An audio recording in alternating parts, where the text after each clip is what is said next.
প্রচণ্ড বৃষ্টি কারণে কৃষকের ফসল নষ্টের পথে।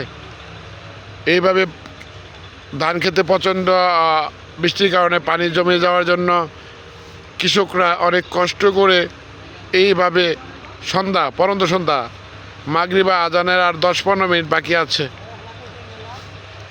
এইভাবে কষ্ট করে ধান পলিথিনের নিচে খড় পচে ধান এইভাবে রেখে দিচ্ছে।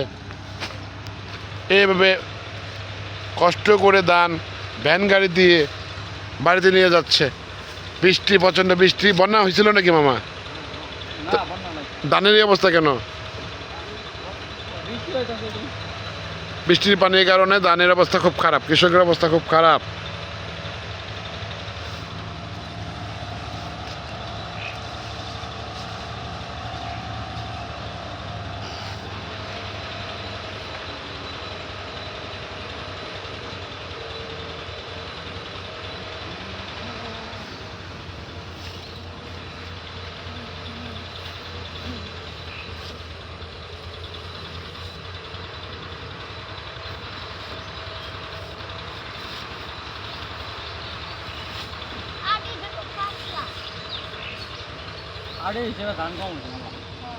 এই হচ্ছে অবস্থা, উপরে খড় আর নিচে দিয়ে ধান।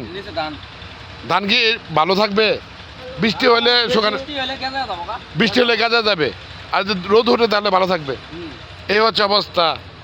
আল্লাহ, এই বৃষ্টিতে ভিজেই আপনারা এইভাবে পানির মধ্যে ধান কাটতেছেন, কি অবস্থা!